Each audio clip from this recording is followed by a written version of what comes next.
اور اسی موقع پر اذ جب، یعنی یاد کرو وہ موقع جب کیا ہوا تھا، قال اللہ، اللہ تعالیٰ کہے گا. کب کہے گا؟ قیامت کے دن جب یہ سوال جواب ہوگا تو اس وقت اللہ تعالیٰ عیسیٰ علیہ السلام کو خاص طور پر مخاطب کر کے بات کرے گا. کیا حال ہوگا نا، ذرا سوچئے. یا عیسیٰ ابن مریم، اے عیسیٰ ابن مریم، اذکر نعمتی، میری نعمت یاد کرو، علیکا جو تجھ پر تھی.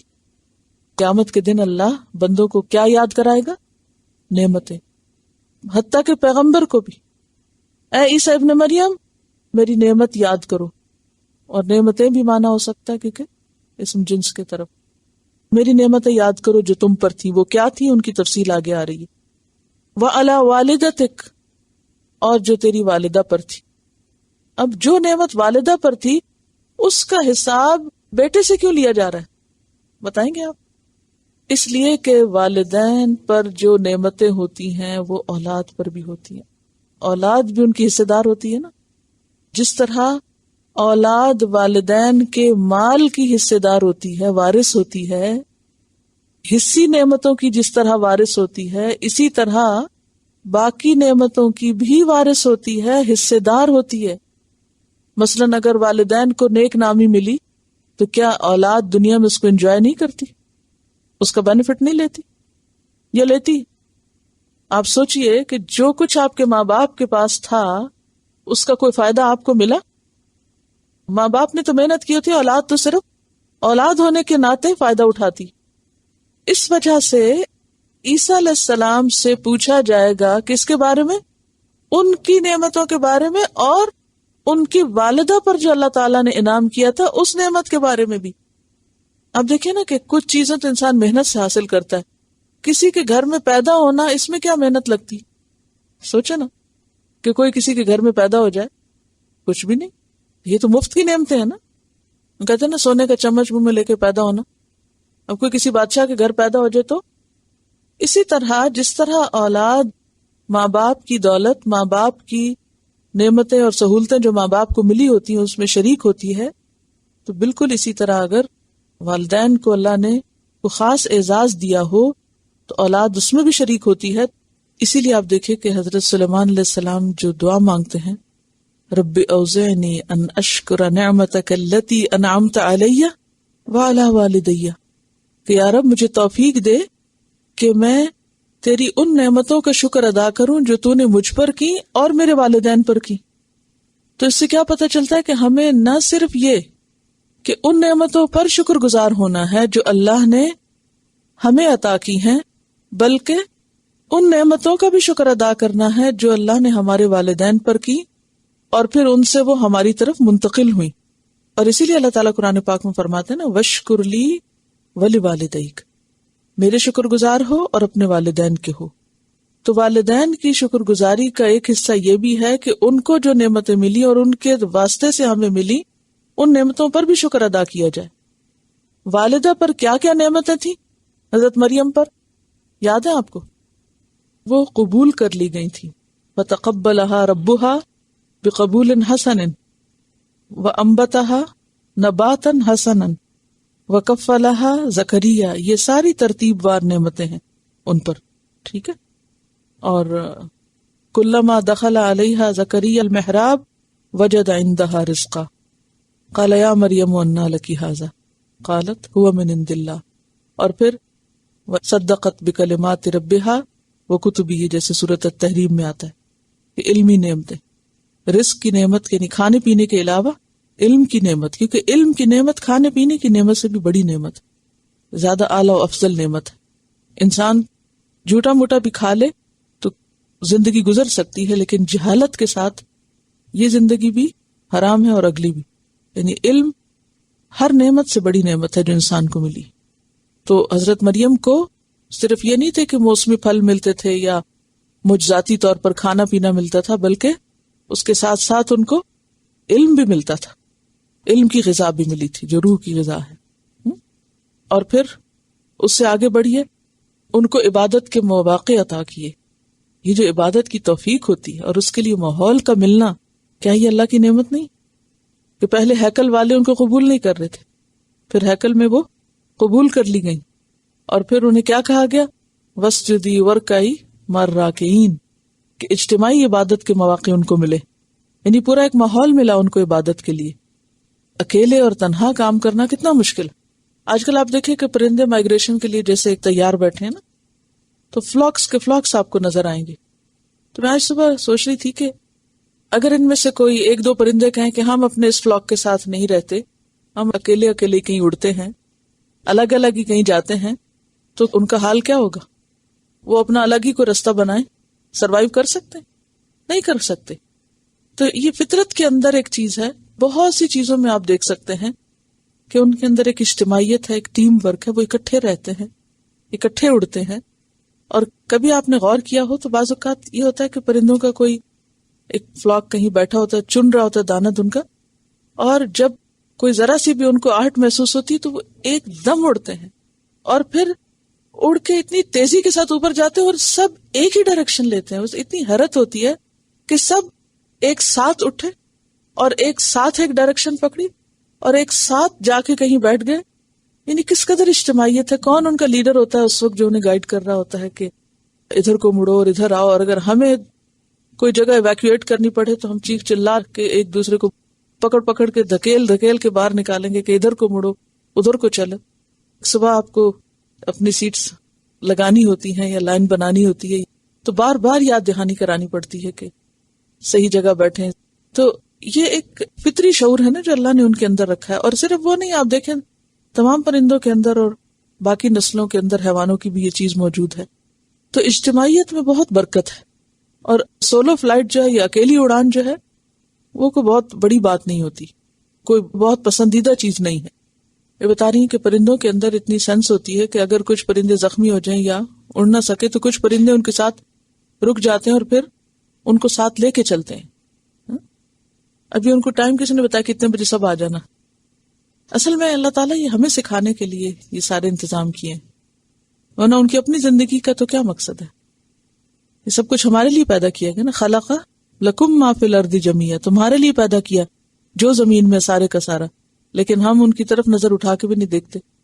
بہرحال پھر اس کے بعد حضرت مریم پر کیا احسان ہوئے، کیا نعمتیں ہوئیں آگے چل کے، پھر بڑی ہوئیں، اللہ نے ان کو چن لیا تھا۔ یا مریم ان اللہ اصطفاکی، اللہ نے چن لیا تجھ کو، واصطفاکی علی نساء العالمین، جہان بھر کی عورتوں پہ تجھے چن لیا۔ اور پھر کیا ہوا؟ یعنی انہیں ایسا بیٹا دیا گیا کہ جس کی مثال کہیں اور نہیں ملتی، بن باپ کے، بغیر کسی انسان کے تعلق کے، معجزاتی اولاد۔ پھر آپ دیکھیے کہ ان کی جو ولادت کا وقت تھا وہ اللہ نے کتنا آسان کر دیا، بالکل اکیلی تھی، پانی کا چشمہ جاری کر دیا، کھجوریں ٹپکا دی تھوڑی سی کوشش سے۔ یہ کیا کم معجزہ تھا؟ اور کیا تھا ان کے پاس؟ صدیقہ کہلائیں، اتنا بڑا ٹائٹل ان کو ملا۔ اور پھر یہ کہ جب ان پر بنی اسرائیل نے الزام لگایا تو بچے نے بول کے ماں کا دفاع کیا۔ جب ان سے کہا گیا تھا کہ یا اخت ہارون ما کان ابوک امرأ سوء وما کانت امک بغیہ، اور پھر اس وقت حضرت عیسیٰ علیہ السلام پنگوڑے میں بول پڑے تھے اور انہوں نے اپنی ماں کا بھی دفاع کیا تھا۔ اب حضرت عائشہ کا بھی دفاع ہوا تھا، لیکن حضرت مریم کا جو دفاع ہے وہ بہت زبردست طریقے سے ہوا۔ ایسی نعمتیں دنیا میں کس عورت پر ہوئی ہوں گی؟ 4 عورتوں کا ذکر ملتا ہے، لیکن بہرحال وہ ایک ایکسپشنل خاتون تھی۔ ان پر اللہ نے جو احسانات، انعامات اور اکرامات کیے، ان کا ذکر اللہ تعالیٰ قیامت کے دن کر رہے ہیں۔ آپ دیکھیں نا، سورۃ التکاثر کے آخر میں آتا نا، ثم لتسألن یومئذ عن النعیم، تم ضرور پوچھے جاؤ گے اس دن نعمتوں کے بارے میں۔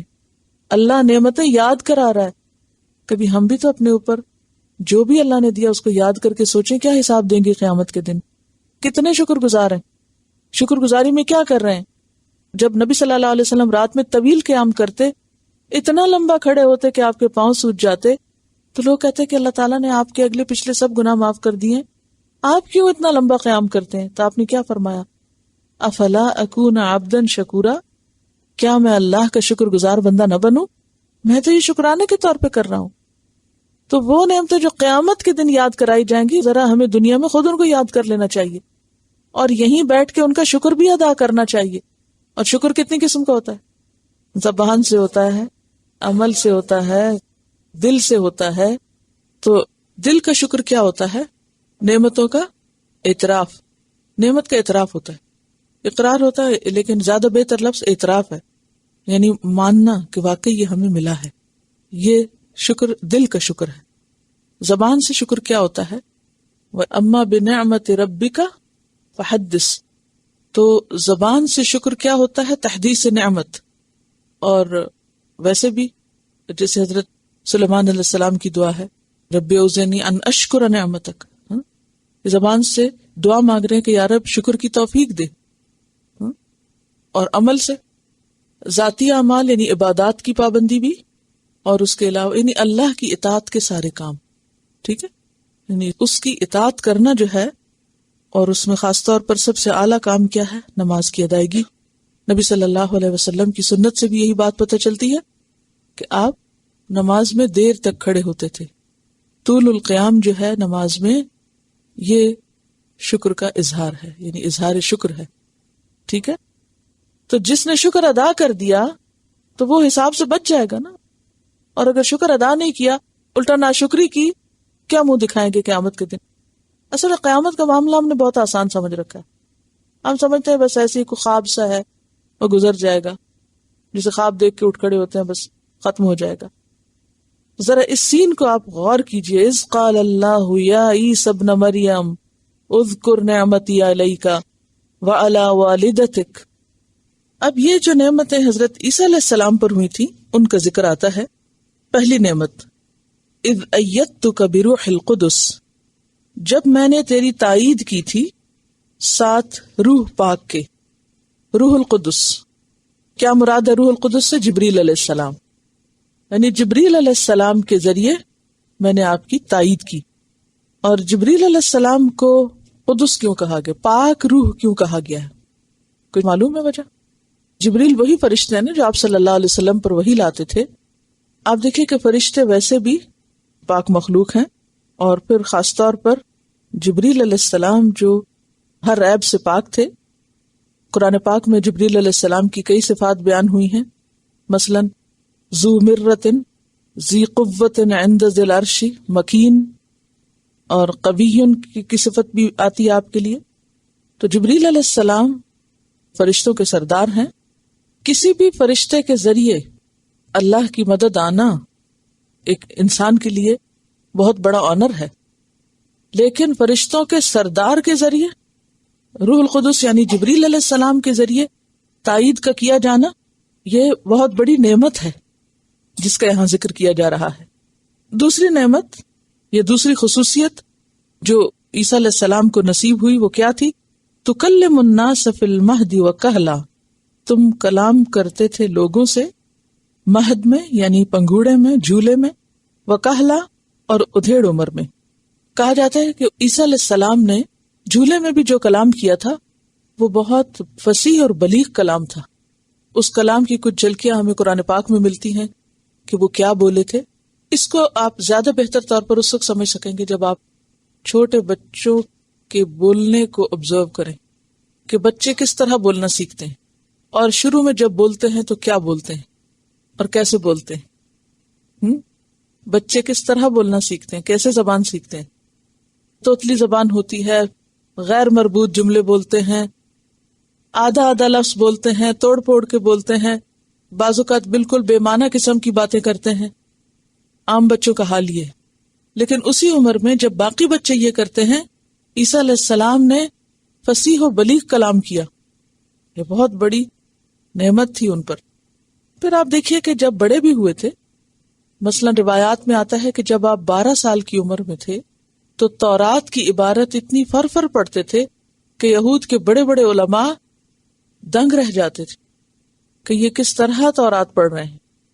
وکہلن اور ادھیڑ عمر میں. اب ادھیڑ عمر میں تو سب باتیں کرتے ہیں، پھر ان کی خاص بات کیا ہے؟ یعنی بچپن میں تو چلو سمجھ میں آیا کہ یہ معجزہ تھا ان کا، لیکن بڑی عمر میں جا کر بولنا، جو زور کلام ان کو نصیب ہوا اور جس طرح وہ واز کرتے تھے اور جس طرح وہ اسپیچ ڈلیور کرتے تھے وہ دلوں کے اندر اتر جانے والی تھی. یعنی خاص طور پر جو انداز خطابت ان کو نصیب ہوا تھا وہ بہت زبردست تھا، اس لیے اس کا ذکر کیا جا رہا ہے. آپ دیکھیے کہ بڑی عمر میں سب باتیں کرتے ہیں نا. کہولت میں کیا سب کی باتیں ایک جیسی ہوتی ہیں؟ سب ایک طرح بولتے ہیں یا فرق ہوتا ہے؟ فرق ہوتا ہے نا. کچھ لوگ اپنی گفتگو میں بہت واضح ہوتے ہیں، بہت اچھی طرح بات کرنا جانتے ہیں، بہت اچھی طرح سمجھانا جانتے ہیں، بہت اچھی طرح کمیونیکیٹ کرنا جانتے ہیں، ایکسپریس کرنا جانتے ہیں. اپنے جذبات اور خیالات اور احساسات کو صحیح طور پر ایکسپریس کرنا یہ بھی اللہ تعالیٰ کا ایک بہت بڑا انعام ہے کسی پر، تو اس کا یہاں ذکر کیا جا رہا ہے. تکلم الناس، تم لوگوں سے کلام کرتے تھے. اب بعض لوگ کلام نہیں کر سکتے، بات نہیں کر سکتے.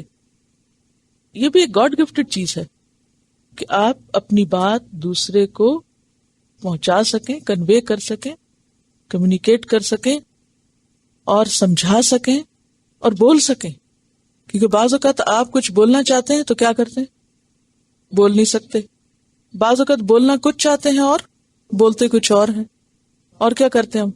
بعض اوقات بولنے کے بعد کہتے ہیں کاش یہ نہ بولتے. اور بعض اوقات موضوع سے ہٹ کے بات کرتے ہیں. سوال کچھ ہوتا ہے اور جواب کچھ اور دیتے ہیں. تو یہ سب چیز کیا ہے؟ دراصل ہے تو بولنا، لیکن اس طرح بولنا نہیں جس طرح اللہ تعالیٰ کچھ خاص لوگوں کو بولنے کی صلاحیت دیتا ہے عام لوگوں سے ہٹ کر. تو یہ بھی اللہ کا احسان اور نعمت ہوتی ہے، اور اس پر بھی شکر ادا کرنا ضروری ہے، نہ کہ فخر کہ کوئی اس کو اپنا ذاتی کمال سمجھ لے. اللہ نہ دے تو کوئی کیا کر سکتا ہے؟ اللہ نہ چاہے تو کوئی ایک لفظ نہیں بول سکتا. ٹھیک ہے.